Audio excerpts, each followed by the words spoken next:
विजयराव, आता चर्चा आपण एक खरी करू. तुमच्याबद्दल अनेकदा संशय निर्माण होतो. कधी बेनके साहेबांना रेस करता, कधी कोल्हे साहेबांवर घसरता, कधी पवार साहेबांची बाजू मांडता, कधी बेनकेंना पक्षात घेतलंच पाहिजे असं वारंवार म्हणता. अगदी उमेदवारी महाविकास आघाडी जाहीर होण्याच्या एक दिवस अगोदर तुम्ही सुप्रियाताईंना भेटलात, पवारसाहेबांच्या कानात काहीतरी सांगितलं, अचानक यू टर्न घेतला. आता बेनके, अतुल बेनके यांच्यावर तुम्ही टीका करताय. वाणी साहेब, हा प्रश्न एकदम रास्त आणि योग्य आहे. तुम्ही खूप छान विचारलं मला की तुम्ही असं का करता, तुमच्याविषयी संभ्रम तयार होतो. मला दोन गोष्टी एकदम क्लिअर केल्या पाहिजेत. ज्यावेळी आदरणीय पवारसाहेबांचा पक्ष फुटला किंवा या लोकांनी तो पक्षावर दावा सांगितला आणि ते लोक पक्षातून बाजूला गेले, सत्तेमध्ये सामील झाले, त्या दिवसापासून आम्ही पवारसाहेबांना या वयामध्ये, त्यांची 84 वर्षाच्या वयाच्या या सगळ्या जीवनाच्या कालावधीमध्ये त्यांनी केलेलं काम आणि त्यांना ह्या वयात झालेला धोका, यासाठी आपण साहेबांच्या सोबत राहणं आणि साहेबांची विचारधारा घेऊन पुढे जाणं, यासाठी राज्यभर आम्ही साहेबांसोबत दौरे केले. लोकसभेची निवडणूक लागली. लोकसभेच्या निवडणुकीला आम्ही प्रामाणिकपणानं आदरणीय कोल्हे साहेबांचं काम त्या निमित्तानं केलं. कोल्हे साहेबांची निवडणूक झाली. त्यानंतर आमच्या मनामध्ये हाच विषय होता की आपण पक्ष हा आपला एक परिवार आहे. बेनके साहेबांनी ती संघटना वाढवली, जपलेली आहे. त्या तुलनेत कोल्हे साहेबांनी तालुक्यामध्ये फारसं काही लक्ष दिलेलं नव्हतं. बेनके साहेबांनी पक्षामध्ये यावं, तिकीट घ्यावं आणि ह्या पक्ष तालुक्यामध्ये एक संध करावा आणि त्या तालुक्यामधले पवारसाहेबांना एक विनिंग सीट, विनिंग कॅन्डिडेट म्हणून विधानसभेमध्ये यांना परत पाठवावं, जेणेकरून सरकार आपलं येईल आणि सरकार झाल्याच्या नंतर त्यांना मंत्रिपदासाठी आपला हक्क सांगता येईल. कारण वळसे पाटील साहेब आणि इतर सगळे लोक दादांबरोबर गेलेली होती. म्हणून जिल्ह्यामध्ये स्पर्धेमध्ये जुन्या लोकांमध्ये तुम्ही ज्या ठिकाणी निवडून आलात तर मंत्रिपदा स्पर्धेमध्ये असेल, सरकारमध्ये असेल, तुमचं वजन अधिकच राहील आणि पवारसाहेबांसोबत तुम्ही राहिलात. शेवटी जे काही मागचं झालं ते विसरून तुम्ही आलात तर एक फायदा तालुक्यालाही होईल, तुम्हालाही त्या बेनके साहेबांचं स्वप्न जे काही राजकारणात आहे ते पूर्ण होईल आणि तुमच्या कार्यकर्त्याला त्या ठिकाणी नवे आयाम मिळतील आणि तुम्ही काम चांगलं करू शकाल. खोडा कोणी घातला? हा, या सगळ्या प्रवासामध्ये मी खूप प्रयत्न मनापासून केले. मी राज्याच्या पदावर असताना, पदाच्या मर्यादा मला माहीत असताना सुद्धा मी त्या ओलांडून माध्यमांवर बोललो. मी मागणी तीव्रपणानं मांडली. अनेक बैठकांमध्ये सामील झालो. बेनके साहेबांसाठी जे वाटेल ते केलं.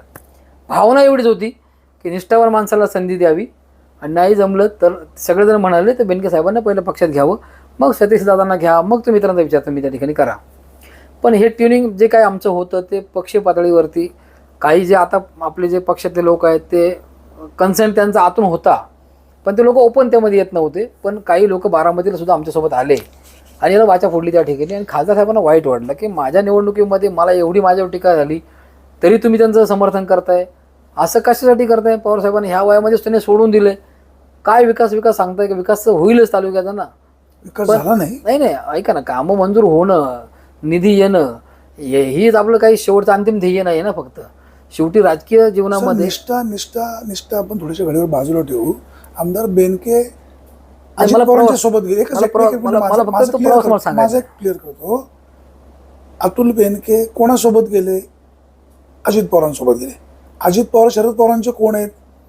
पुतणे आहेत. त्यांचं रक्ताचं नातं आहे. हे केव्हा पण एक होतील. आजही अतुल बेनके सांगतायत की मी पवार कुटुंबाला सोडलेलं नाही. सत्तेबरोबर गेले, निधी आणला, तालुक्याचा विकास झाला. आजही पवार साहेबांबद्दल ब्रश शब्द वाईट अतुल बेनके काढत नाही. लोकसभेला ते जे बोलले ते बोललेत. खासदार कोल्हेंवर अनपार्लमेंटली काही बोललेले नाही. ठीक आहे, त्यांनी विरोध केला, लोकशाही आहे. तुम्ही जो प्रयत्न करत होता त्या प्रयत्नाला यश आलं नाही. निष्ठावंत मंडळी प्रयत्न करत होते. नंतर शेरकरांचं इन्कमिंग झालं. तुतारी मशाल असा एक संघर्ष होत होता. मशालीला उमेदवारी सुटावी म्हणून प्रयत्न होत होता. तिथं मशालीचे काही कार्यकर्ते म्हणाले तालुक्यामध्ये काँग्रेसची अशी काय ताकद आहे, वाटलं तर माऊलींना त्या पक्षामध्ये घ्या, त्यांना उमेदवारी द्या. ह्या सगळ्या गोष्टीचे तुम्ही साक्षीदार आहात. नक्कीच वाणे साहेब, ज्या दिवशी मी सगळे प्रयत्न केले आणि तिथं वरिष्ठांनी एकच वाक्य सांगितलं की बेनके आणि वळसे यांना पुन्हा पक्षात ह्या निवडणुकी ह्या प्रक्रियेमध्ये स्थान नाही, तुम्ही याच्यामध्ये बाकीचा सगळा वेगळा विचार करा. आणि नंतर मग सगळ्या मुलाखती झाल्या, बाकीच्या सगळ्या गोष्टी झाल्या. आमदार बेनके साहेबांची तिकडे सगळी दारं बंद झाली. आमदार साहेबांनी ही कल्पना आल्यानंतर त्यांनी तातडीनं दादांकडे जाऊन AB फॉर्म घेतला आणि ते कामाला लागले. आता मूळ प्रश्न काय येतो की एकदा पवार साहेबांच्या मनामध्ये जे आहे ते त्यांनी केलं, पक्षानं जे आहे ते त्या ठिकाणी निर्णय घेतला, तिथं आपण थांबलं पाहिजे. पवार साहेबांनी 2014ला भाजपला बाहेरून पाठिंबा द्यायची तयारी चालू होती. त्याचं तुमचा स्पष्ट मुद्दा क्लिअर करतो. जर 2024च्या ह्या निवडणुकीमध्ये पवारसाहेबांचे आमदार सत्तेपर्यंतचे आले आणि त्यांना 2-3 सीटांची जागा कमी पडली आणि विद्यमान आमदार अतुल बेनके आणि वळसे पाटील समजा विजयी झाले आणि सत्तेसाठी काही संख्या कमी पडते, तर यांना सोबत घ्यायला ते तुम्हाला फोन करतील का बाबा अतुल बेनकेंना घेऊ का, वळसे पाटलांना घेऊ का? राजकारणामध्ये नाही, तुम्ही गल्लत करता काही गोष्टी. सांगा काय सांगतो कशाची तुम्हाला. गल्लत? तुम्ही 2014चा दाखला पवार साहेबांचा देताय तो अर्थार्थी तर कुठे जुळत नाही.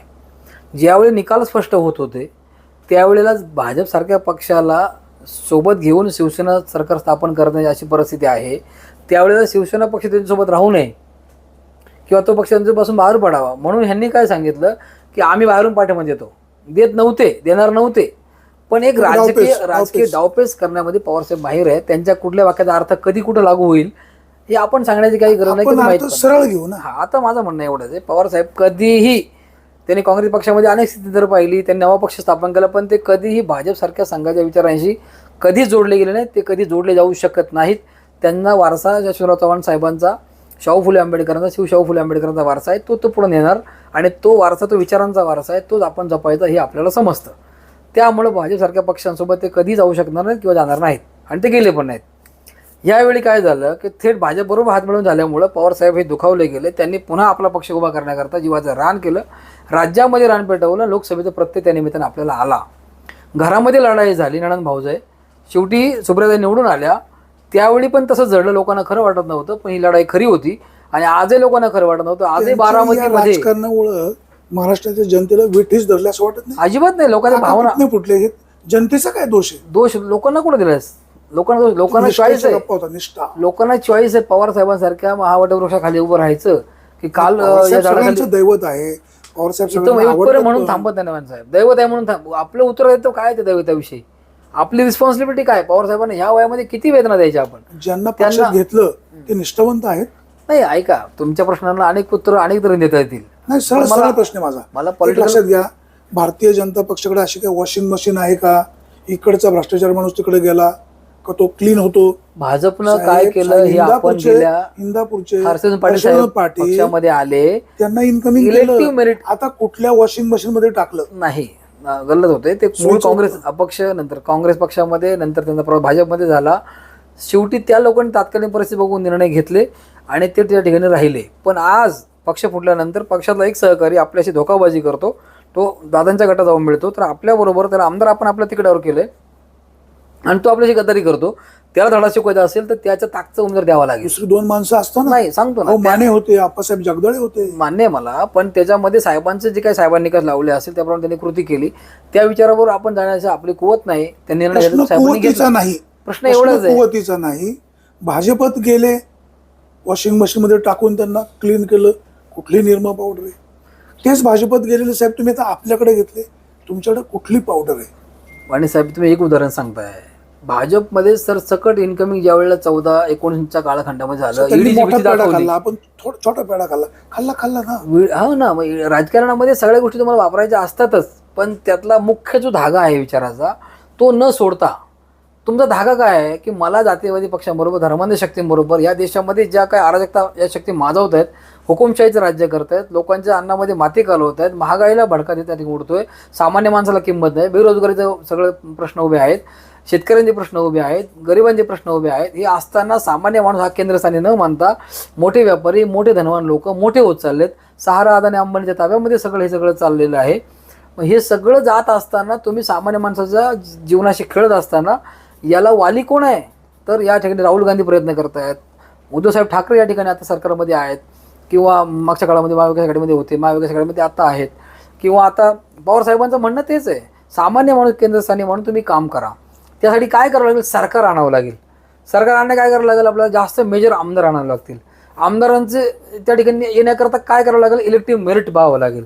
इलेक्टिव्ह मेरिट कोणाचं कुठं किती आहे ते तपासावं लागेल. मग आता हर्षवर्धन पाटील या ठिकाणी पक्षामध्ये आले, जिल्ह्यामध्ये ते शहर येऊ शकतात, अभ्यासू आहेत, माजी मंत्री आहेत, त्यांचा पास्ट जो आहे तो भाजपवर गेला. त्यांना वाटतं की आपण निवडून साहेबांबरोबर भाजपत गेले, अपवित्र झाले ना. गेले ना, पवित्र कसे झाले? हो, पण त्या माणसाला त्याची जाणीव झाल्याच्या नंतर इलेक्टिव्ह मेरिट आजही जिवंत असेल. आता बघा, इकडे उदाहरण घेऊ आपण मधुकर पिचड साहेबांचं. साहेब भाजपमध्ये गेले, त्यांना परत घेतलं का साहेबांनी? ती माणसं तितकी डॅमेज झाली का जितकं त्यांचं इलेक्ट्रिक मेरिट राहिलं नाही. सोयीचं राजकारण, सोयीचं नाही, गरजेचं राजकारण. म्हणजे सोय विजयी वेगळी. होणाऱ्या माणसावर विजयी होणं आणि पळणाऱ्या घोड्यावर पंच लावायची नाही तो अर्थात तरच आपल्याला पुढं सरकार स्थापन करता येईल. जुन्नर तालुक्यामध्ये निष्ठावंत कार्यकर्ता खूप इच्छुक होता. शरद लेंडेंची उमेदवारी अप्रत्यक्षपणे जाहीर झाली, अशी चर्चा होऊ लागली. मुंबईवरून अनेक फोन आले. शरद लेंडेंनी सुद्धा सगळ्यांशी बोलायला सुरुवात केली. अचानक काँग्रेसचा कार्यकर्ता सत्यशील शेरकर यांना उमेदवारी दिली. ही कायदेशीर प्रक्रिया, त्यांना पक्षाचं सदस्य केलं, त्यांनी मागणी केली, त्यांना एबी फॉर्म दिला. आजही तालुक्यामध्ये सत्यशील शेरकर कोणत्या पक्षाचे असं विचारलं तर त्याचं उत्तर नाही. 4 दिवसापूर्वी पत्रकार परिषद झाली. आम्ही काही प्रश्न विचारले की सत्यशील शेरकरांचा पक्ष कुठला? ते म्हणाले काँग्रेस, आमची महाविकास आघाडी आहे. आम्ही काँग्रेस आणि राष्ट्रवादी काँग्रेस असं वेगळं मानत नाही. जनतेने काय समजायचं? ही उमेदवारी काँग्रेसला, महाविकास आघाडीला, सत्यशील शेरकरांना का काय? पण असं बघा, तुम्ही आता 2-3 प्रश्न एका वेळी घेताय. त्यातला एक मुख्य प्रश्न तुम्हाला सांगतो की जुन्नर तालुक्यामध्ये ज्या वेळेला निष्ठावंतांच्या बाबतीमध्ये निर्णय घ्यायचा होता, त्यावेळेला मी स्वतः ही सगळी चर्चा पाहिल्यानंतर आदरणीय सुप्रियाताईंना भेटलो. ताईंनी एवढं सांगितलं की सत्यशील दादा शेरकर हे आपल्याशी पक्ष फुटल्या दिवसापासून प्रामाणिकपणानं साहेबांचे 2 कार्यक्रम तालुक्यामध्ये घेऊन काम करत आहेत. त्यांनी पक्षाच्या तिकडे अभिलाषा कधी केलेली नव्हती. निष्ठावंतांना डावलून द्यायचं आहे आणि यांनाच द्यायचं आहे असं काही कुठं निश्चित झालेलं नव्हतं. पण निष्ठावंत लोकांना द्यावं ही भूमिका मी मी मांडत होतो. नाही जमलं तर बेनके साहेबांना द्या, नाही जमलं तर मग सत्यशील शेरकरांना द्या. हे सगळा क्रम मी ऑलरेडी माध्यमांवर सुद्धा मांडलेला होता. आणि त्यावेळेला पक्ष पातळीवरती इलेक्टिव्ह जो काही सर्वे असेल किंवा काही गोष्टी असतील त्यामध्ये काही गोष्टी कमी पडल्या असतील म्हणून त्या ठिकाणी निर्णय त्यांचा झाला. मशालीच्या चिन्हावरती जागामुळे म्हणून शिवसेना खूप आक्रमकपणाने भांडत होती, हे सुद्धा मी पाहिलेलं आहे.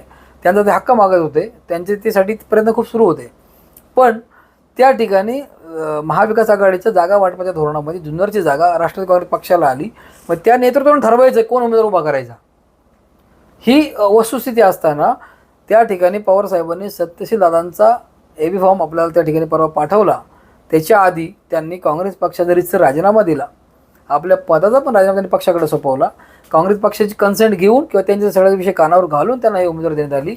आणि आता त्यांना अधिकृतपणाने राष्ट्रवादी काँग्रेस पक्ष शरदेंद्र पवार ही उमेदवारी देण्यात आलेली आहे. तो संभ्रम संपला. राष्ट्रवादी काँग्रेस पक्षाचेच शेरकर यांच्याबरोबर काँग्रेसचे किती कार्यकर्ते तुमच्या पक्षात आले? नाही वाणी साहेब, काँग्रेस पक्षाचे किती कार्यकर्ते आपल्या पक्षामध्ये आले असं म्हणण्यापेक्षा शेरकर साहेबांचं सगळं जे काही नेटवर्क आहे, जे काही त्यांचं सगळं सर्कल आहे, सगळ्यांचा प्रवेश झाला. ते सगळे प्रवेश हा औपचारिकता कशाला ठेवायची, वेळ कमी आहे आपल्याला. आज ते सगळे पक्षामध्ये आले. पाटलाचा जाहीर प्रवेश तुम्ही घेतला. हो, त्याला अगोदर अवकाश होता तालुक्यामध्ये करणं. मुंबईला त्यांची उमेदवारी जाहीर करताना त्यांचा प्रवेश किंवा 550 किंवा काय 100-500 लोक त्याच्यामध्ये काय होतं, तो शेवटच्या दिवसापर्यंत सस्पेन्स पेंडिंग होता की हा एबी फॉर्म कोणाला मिळतोय, कसा मिळतोय, काय मिळेपर्यंत त्यामध्ये काही खात्री नव्हती. वरिष्ठ पातळीवर शेवटची जी यादी आली, शेवटची यादी, त्या यादीमध्ये यांचं नाव त्या ठिकाणी जयंत पाटील साहेबांनी पत्रकार परिषदेमध्ये जाहीर केलं आणि त्यावेळी त्यांची उमेदवार निश्चित झाली. तो विषय आमच्यासाठी संपला. पक्षानं दिलेला उमेदवार, पक्षानं दिलेला आदेश, आदरणीय पवारसाहेबांना जे राजकारण ज्या पद्धतीनं हवं आहे, आदरणीय पवारसाहेबांना सरकार आणण्यासाठी जे जे काही करावं लागणार आहे, आदरणीय पवारसाहेबांनी उद्धव साहेबांना या राज्यामध्ये गद्दारांचं सरकार काढून नवं सरकार राज्यामध्ये स्थापन करायला जे करायला लागेल त्यासाठी आम्हाला खारीचा वाटा उचलता येईल का, हा मला सातत्याने पडलेला प्रश्न असतो. म्हणून मी सध्या मैत्री, भावना, बंद हे सगळ्या गोष्टी सोडून त्या मुद्द्याकडे आपण तुमचा लक्षात आला. मला एक सांगा, सत्यशील शेरकरांना उमेदवारी दिली, मनपूर्वक शुभेच्छा. काँग्रेसचे किती कार्यकर्ते तुमच्या पक्षात येतील? समजा एक मिनिट, काँग्रेस पक्षानं त्यांचा 4था अजेंडा तालुक्यामध्ये राबवला, नवी कार्यकारिणी उभी केली, नवे त्या ठिकाणी पदाधिकारी उभे केले, तरी त्यांना आता महाविकास आघाडीचं काम करायचं. मग आज आपल्यासाठी काय समजायचं? आज आपल्यासाठी हा प्रश्न अजिबात महत्वाचा नाही. काँग्रेसमध्ये किती कार्यकर्ते उरलेत, माझं म्हणणं सगळे कार्यकर्ते पलीकडे जागेवर आहेत. म्हणजे प्रत्येक राजकीय पक्ष आपल्या सोयीनुसार नाही, महाविकास आघाडी ना आता आम्हाला तो विषय महत्वाचा नाहीच ना. प्रश्न असा आहे, या आधी कुठे असं काँग्रेसच्या शेरकरांना तुम्ही उमेदवारी दिली, त्यांना आपल्या पक्षामध्ये घेतलं, पण तुमच्या पक्षामध्ये किती लोक आली? मी म्हणतो कुणी झालं नाही, सगळे कार्यकर्ते काँग्रेसमध्ये राहिले. आम्हाला उमेदवार पवार साहेबांनी दिला, तो आम्ही स्वीकारला. आता त्याचं काम डोळे झाकून प्रामाणिकपणानं त्यांना आमदार करण्याकरता पवारसाहेबांना एक आमदार द्यायचा, विधानसभेत पवारसाहेबांचं सरकार येणार यासाठी त्यांना आपण ताकद द्यायची, हे आमचं कर्तव्य आहे. एक मतदार म्हणून आपण ते काम निष्ठेनं प्रामाणिकपणानं करू. महाविकास आघाडीचा घटक पक्ष म्हणजे तो शिवसेना. लोकसभेला त्यांनी तुम्हाला प्रचंड सहकार्य केलं. खूप मदत केली. खासदार कोल्हे साहेबांना त्यांनी निवडून आणण्यामध्ये सिंहाचा वाटा. बाळासाहेब दांगट शरद सोनवणे यांच्याबरोबर गेले. सूरज वासगे असं म्हणतायत की ही उमेदवारी सत्यशील शेरकरांच्या ऐवजी शरद सोनवणे यांना द्यायला पाहिजे होती. म्हणजे सूरज वासगे सुद्धा सोनवणे यांच्या प्रेमात पडले. आता दांगट यांचं प्रेम, सूरज वासगे यांचं प्रेम, शरद सोनवणेंची ताकद वाढते. महाविकास आघाडीमध्ये उमेदवारी देण्यावरनं अवमेळ निर्माण झालाय का? पण ह्या दोन गोष्टी याच्यामध्ये आहेत बघा. Each and every person is unique. म्हणजे प्रत्येक माणूस हा युनिक आहे, ज्याला त्याला स्वतःचे विचार करण्याची पद्धती आहे. पण मला ज्यावेळी जाणीव करून देण्यात आली की तुम्ही ज्यावेळी पदावर होतात त्यावेळी तुम्ही विजय कुराडे बोलत नसतं, ते पद बोलत असतं. पदाची जबाबदारी जाणीव तुम्हाला जर असेल तर तुम्ही अशी पक्ष धोरणाविरुद्ध कमेंट्स पास करणं किंवा तुम्हाला तो अधिकार असं बोलणं, यामुळे तुम्ही गिल्टी आहात आणि तुमचं पद का काढून घेण्यात येऊ नये. मला पदमुक्त करण्यात आलं. प्रश्न तुमचा नाहीच आहे. नाही सांगतो तुम्हाला, तोच नियम जर काय सूरज वासगे त्या पदावर तालुक्याच्या असतील तर त्यांना लागू होतो. आपल्या पदाच्या मर्यादा काय? तालुका अध्यक्ष आहे. हो, युवकचा तालुका अध्यक्षाला पदाच्या मर्यादा घालून दिलेल्या आहेत की पार्टी पॉलिसीमध्ये आपला रोल काय आहे. जर आपल्या पार्टी पॉलिसीमध्ये आपला रोल बसत नसेल तर आपण तो एक्सपोज करतो की आपण जो बोलतो तर ते पक्षाच्या धोरणाशी सुसंगत आहे का. सूरज वासगेंची हकालपट्टी करायला हवी. नाही, हा निर्णय वरिष्ठांचा.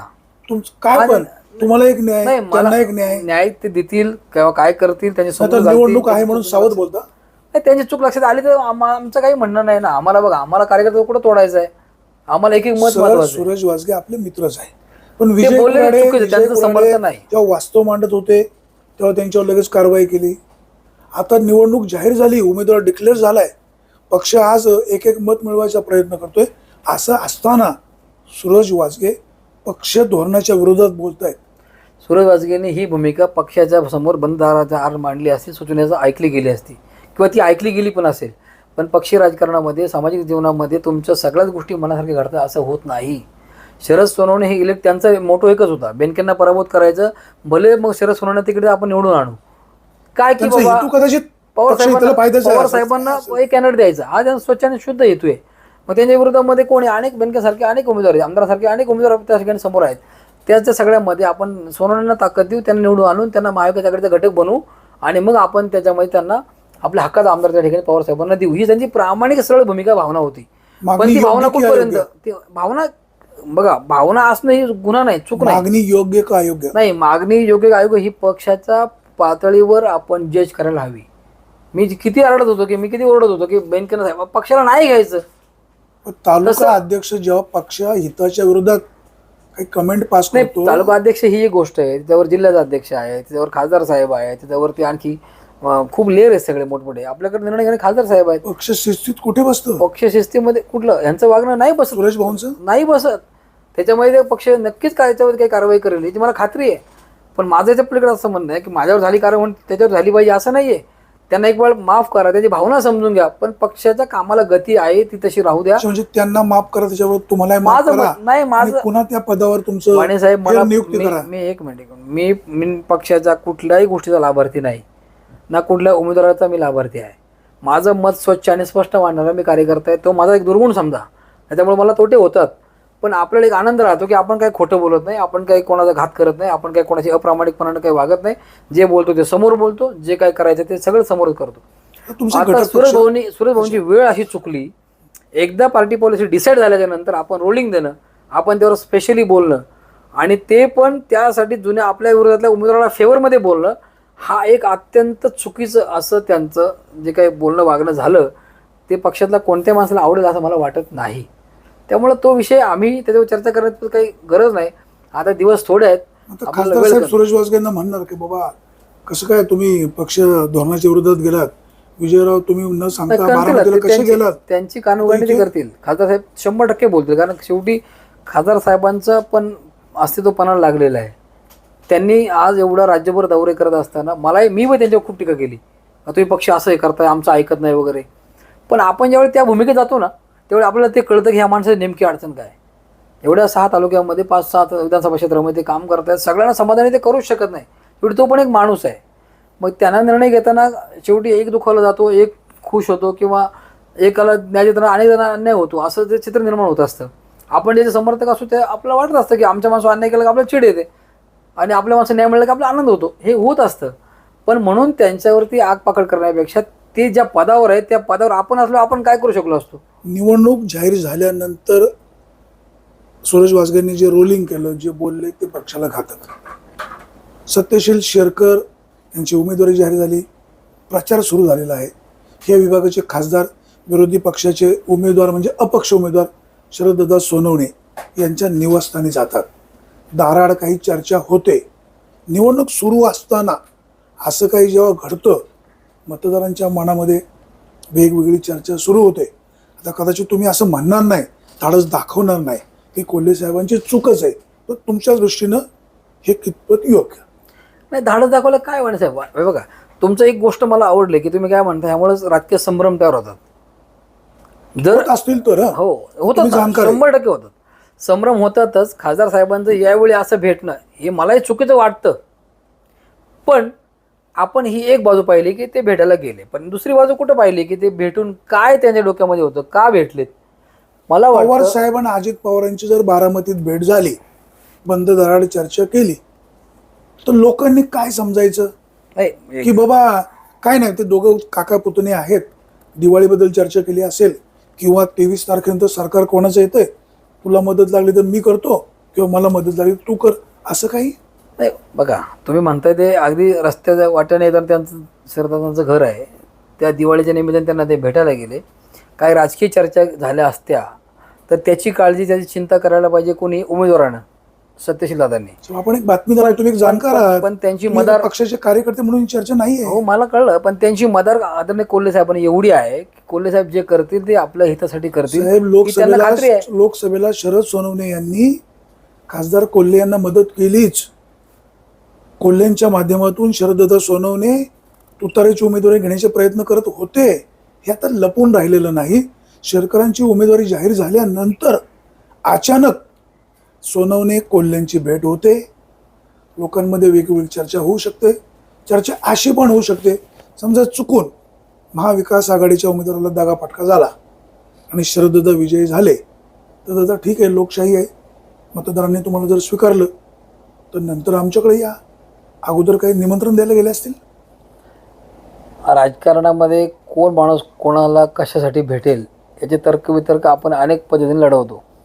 पण शरददादांना भेटणं, खासदार साहेबांनी अशा वेळी जाणं, त्यांना चर्चा करणं, नशीब तुम्ही ते मान्य हे केलं. पत्रकारांच्या दृष्टीनं चूक आहे किंवा संभ्रमावस्था निर्माण करणं आहे, हे मला मान्य आहे. पण म्हणून त्यांना त्या केंद्रामध्ये पाहणं की बाबा उद्या निवडून आपण आले, पिंजऱ्यामध्ये काय पाहत नाही. कोल्हे साहेब आपल्या तालुक्यातले, त्यांचा आपल्याला अभिमान त्या आहे. प्रसंगाला असं पाहणं की बाबा उद्या निवडून आले तर हा गेला तर हा तरी आहे आपल्याकडं, अशा प्रोग्राम जाहीर असताना, उमेदवार जाहीर केला असताना असं तुम्ही भेटताय, संभ्रम तर निर्माण होणार की नाही? पण निवडणुकीमध्ये एखादा माणूस तालुका स्तरावरती एखाद्या व्यक्तीला, राजकीय व्यक्तीला भेटतो, त्याचा अर्थ आपण असा लावून मोकळं होणं. बेनकेंना जर पक्षात घेतलं तर मला राज्यभर प्रचार करायचा आहे, मी काय सांगू, कसा प्रचार करू? ज्या बेनकेंनी पक्षाच्या विरोधात भूमिका घेतली त्यांना पक्षात घेतलं तर मी काय सांगू? आज आपल्या महाविकास आघाडीच्या उमेदवारामध्ये शरद सोनवणे एक वजनदार उमेदवार आहे. तुम्ही त्यांना भेटताय निवडणुकीच्या काळामध्ये.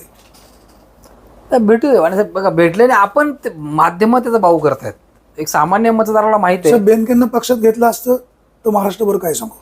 आता यांना भेटायला गेले तर माध्यम भाऊ करतात. नाही, माध्यमाने भाऊ खरंच करू नये याचं कारण सांगतो. शरददादांना ते भेटले, त्यांच्याशी काही चर्चा केली, म्हणजे आता काही आपल्या उमेदवाराचा घात होणार आहे आणि ह्यांना लय मतं ते वाढवून मिळणार आहे असं काही नाही. आणि हे बघा, मागच्या ह्या संभ्रम निर्माण होतो की नाही? होतो ना, मान्य आहे मला, ते मला मान्यच आहे. पण लोकांनाही समजदारपणा तेवढा आहे की खासदार कोल्हे अशा स्वरूपाचं राजकारण की बाबा आपल्या उमेदवाराला दगा फटका होईल आणि ह्यांना सोबत घेऊन काही मदत करतील असं ही लोकांना खात्री आहे. कारण खासदार कोल्हे साहेबांच्या निवडणुकीच्या वेळेला बूथवर बसायला माणसं नव्हती, कमी लोक होती, तरी प्रत्येक शिवसेनेने बूथ मदत प्लस केली ना. पण त्या शिवसेनेच्या पदरी काय आलं? नाही, असं नाही म्हणतात. कोल्हे साहेब असं म्हणाले होते की त्याचं उत्तर तुम्हाला झालंय. काय काय काय प्रश्न क्लिअर करतो की बा शिवसेनेत सुद्धा आपण मानाचं पान करू. ते निगोशिएशनमध्ये नाही मिळालं. शिवसेनेचा मेळावा झाला, त्या मेळाव्यामध्ये कोल्हे साहेबांना खूप टीका झाली. हे लीडर नाहीत तर डीलर आहेत अशा प्रकारची चर्चा झाली. कोल्हे साहेबांचा फोटो वेगवेगळ्या प्रकारे त्यांनी दाखवला, काही कोटीच्या वार्ता झाल्या, अशा ज्यावेळेस टीका होते, एक जुन्नरकर म्हणून आपलं दुःख होतंच. पण कुठंतरी सगळ्यांना विश्वासात घेऊन पक्षाची एक मिटिंग घेऊन उमेदवारी कोणाला द्यायला पाहिजे होती, विचार मंथन व्हायला हवं होतं की नाही? अगदी बरोबर. मी इथे खूप वेळा मांडलाच होतो की पक्षाने एकत्र बसावं, निर्णय यामध्ये करावा, विश्वासामध्ये घेऊन आपण एखाद्या उमेदवारी द्यावी. पण त्यामध्ये त्यांना काही धोके वाटले असेल की आपण एखाद्या माणसाला आपण जवळ केलं, त्याला जवळ असणाऱ्या माणसाला आचार नाही झाला, तो खूप लांब जाईल, एखाद्या म्हणून दुखावला जाईल. कार्यकर्त्यांची बैठक त्याच्यामध्ये त्या बैठकीमध्ये वारंवार जे प्रमुखांना खासदार साहेब सांगत होते की आपल्याला काय करावं लागेल, काय करता येईल, कसं करता येईल, हळूहळू ते पचनी पडायला थोडा वेळ जातो. आणि मला वाटतं तसंच काही प्रमाणामध्ये खासदार साहेबांच्या पक्ष लोकांनी केलेलं आहे. जे झालं ते झालंय. आता शिवसेना पक्षाची भूमिका, त्यांचे संपर्क प्रमुख मेळाव्यामध्ये आले, फॉर्म भरायला आले, त्यांनी क्लिअर कट सांगितली मातोश्रीचा आणि शिवसेनेचा आदेश आहे, तो आपल्याला पाळावा लागेल. आणि बाळासाहेब दांगड तिकडे गेले. कोण? बाळासाहेब दांगड. नाही, त्यांचा भूमिकेवर आता मी फार मोठा नाही बोलणार इतपत, पण ते सुद्धा 2 वेळा नाकारलेले. आघाडीला फटका बसणार नाही का? नाही, आता ते सगळ्या शक्यतांचा विचार करून पुढे जायचं आहे. निवडणुकीमध्ये सगळे लोक आपल्यासोबत येतीलच असं कधी नसतंच. काही लोक आपल्या प्रवाहाच्या विरुद्ध पण हा घटक तुमचा महाविकास आघाडीला घटक पक्षाचा एक माजी आमदार सोडून जातो. नाही, त्यांचं बघा, आदरणीय बाळासाहेब दांगड साहेब हे 2 वेळा लोकांनीच त्यांना स्वीकारलेलं संधी दिली तालुक्यामध्ये आमदार म्हणून काम करण्याची. त्यांना नाकारलं. ते पराभूत झाल्याच्या नंतर या तालुक्यामध्ये ते किती काळ सक्रिय राहिले, ते काँग्रेस पक्षामध्ये गेले.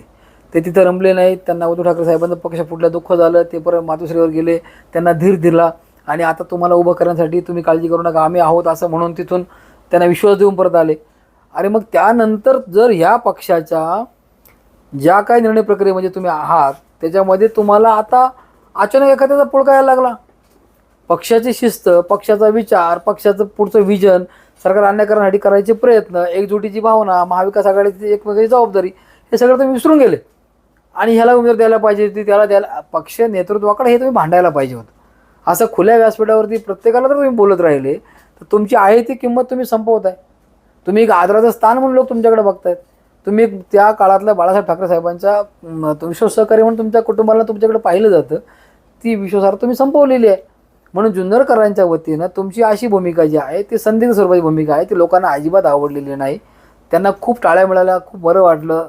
हे बघा, शेवटी 5-10 हजार गर्दीमध्ये टाळ्या मिळाल्या म्हणजे काय तो 3 लाख मतदार होऊ शकत नाही. प्रत्येकाची मतांतरं ही मतातून तुम्हाला त्या ठिकाणी दिसणार आहेत. आणि लोकांची कॉमन जी जनभावना आहे, कॉमन जो व्हॉइस आहे तो हाच आहे की भाजप प्रणित जे गद्दार सरकार राज्यामध्ये आहे ते हटवायचं. आणि आदरणीय पवार साहेबांना ह्या वयामध्ये एवढी त्यांची दगमग चालू आहे, बाळासाहेब एक सरकार आपलं बसवायचं. भाषणात असं म्हणाले की शरद सोनवणे एक शिवसैनिक आहे, ते निवडून आले की त्यांना मी उद्धव साहेबांकडे घेऊन जाणार. साहेब, शरद दादा सोनवणेविषयी मला वाईट दादाविषयी बोलायचं नाही, प्रश्न वाईटच नाही. पण ऐका ना, ज्या शिवसेनेला तेवढी सोडून खात्री- गेल्यांना सगळे तुम्ही गद्दार म्हणता. बाळासाहेब दांगड गद्दारांच्या पंक्तीला जाऊन बसतात, त्यांच्या भाषेतला शब्द. आणि पुन्हा ते म्हणतायत की मी शरदत्ता विजयी झाले की उद्धव साहेबांकडे घेऊन जाईल, म्हणजे पुन्हा शिवसेनेत घेईल. समीकरण कुठे जुळतं? ऐका, ज्या बाळासाहेब दांगटांना शरद सोनवणे नावाची व्यक्ती समजली नाही, की ज्या व्यक्तीनं एकही पक्षामध्ये ते किती काळ राहिले, आपला माणूस आपल्या आघाडीपासून तर आत्ता शिंदे सेनेसोबत, हा जो प्रवास आहे हा किती फ्लेक्झिबल आहे त्यांचा, हे कोणाच्या विश्वासाला पात्र राहिलेले आहेत. त्यामुळं उद्धव साहेबांना असे उमेदवार अपक्ष असलेले पण नको आहेत. त्यांना खरा शिवसैनिक पाहिजे. जसं की माऊली खंडाळे साहेबांकडे बघितलं जातं, ते खरा कडवट शिवसैनिक आहे. आज काही नाही मिळालं, संधी समजा नाही मिळाली दुर्दैवानं, तर ते म्हणून काही पक्षाप्रवास ते दूर जाणार नाहीत. अशी माणसं हवी आहेत. मग बाळासाहेब दांगड जी स्वतः पक्ष शिकणं राहिली नाहीत, त्यांनी मी त्यांना घेऊन हे सांगण्यात म्हणजे हास्यास्पद आहे.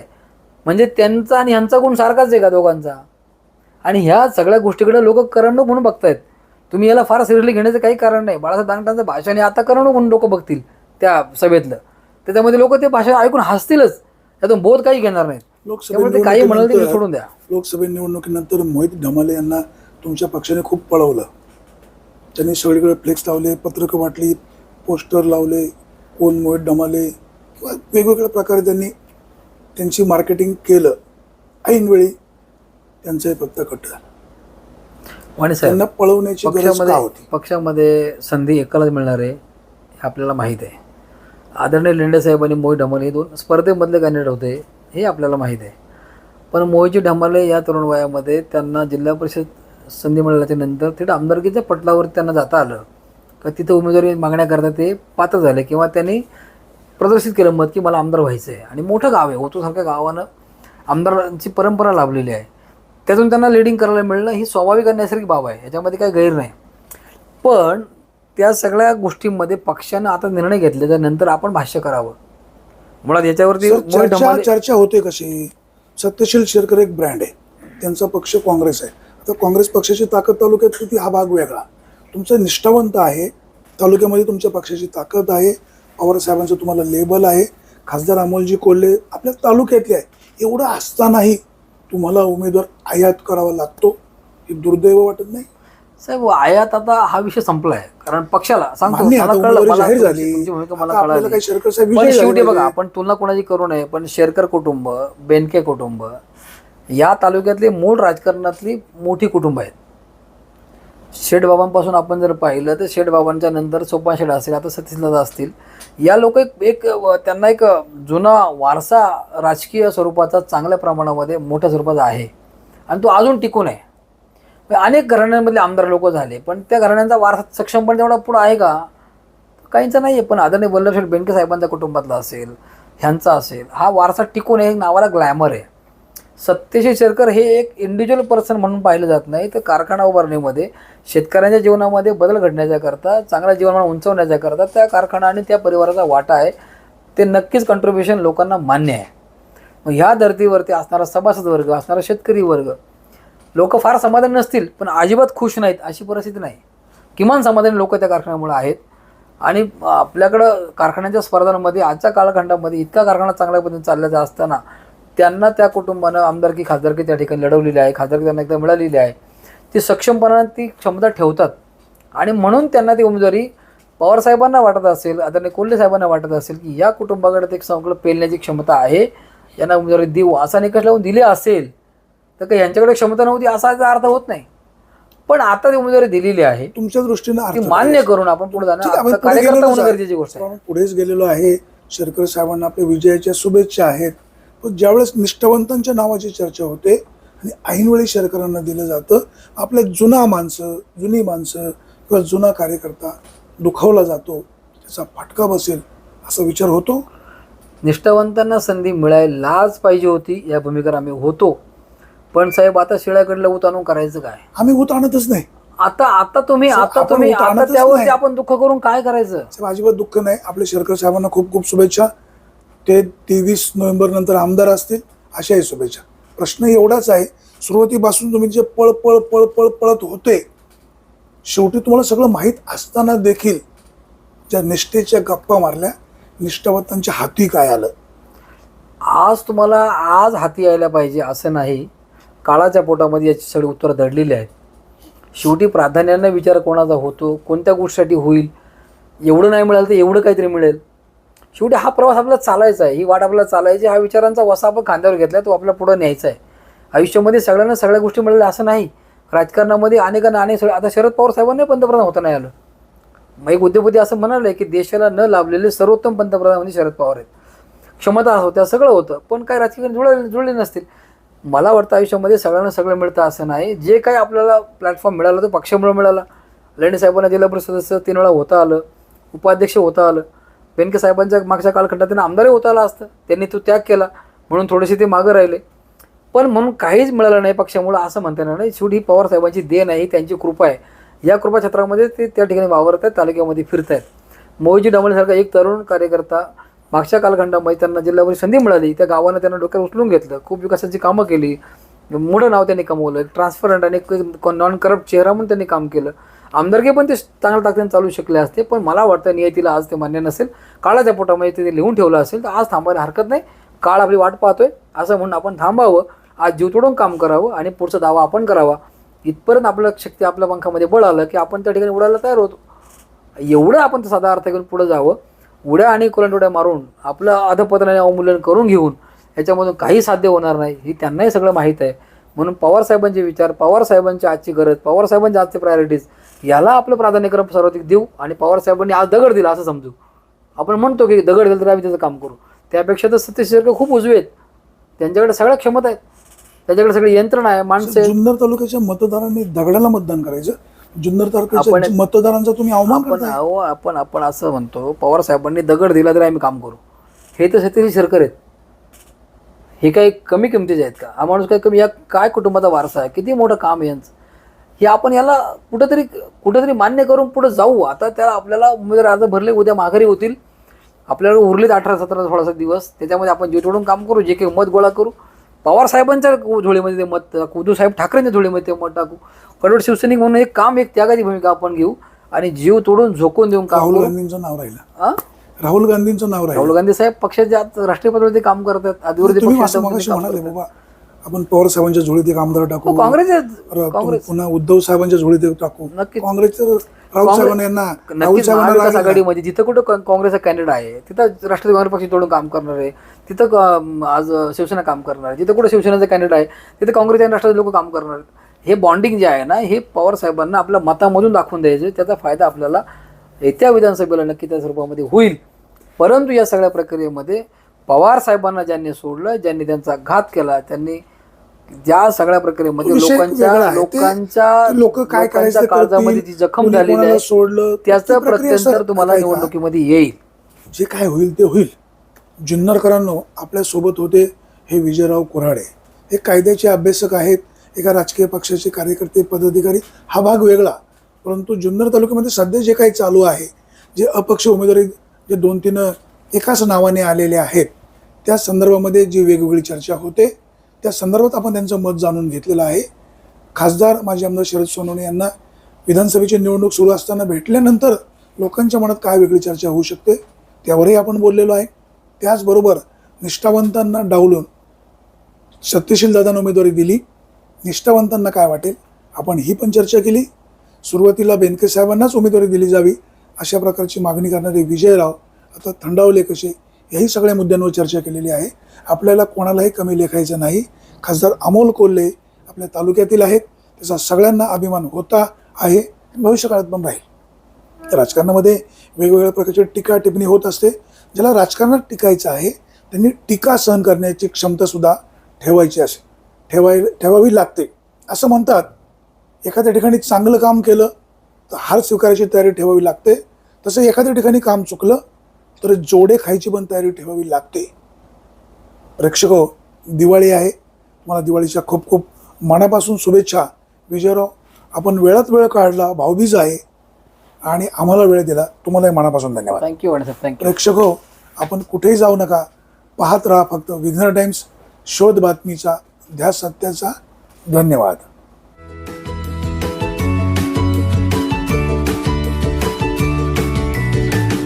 बातम्या शेतीच्या, बातम्या मातीच्या,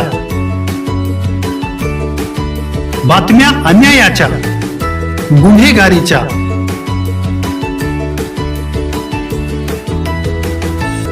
राजकारणाच्या आणि समाजकारणाच्या, शोषणाविरुद्ध बुलंद आवाज, जनसामान्यांच्या हुंकाराची गाज, सत्कार्याला प्रोत्साहन, दुष्कृत्याला अनुशासन, निर्भीड, निस्पृह, सडेतोड, बेधडक आणि रोखटोक म्हणजेच विघ्नहर टाइम्स, शोध बातमीचा, ध्यास सत्याचा. आपलं चॅनल, आपली बातमी. सबस्क्राईब तर कराच, पण बेल आयकॉनवर क्लिक करायलाही विसरू नका.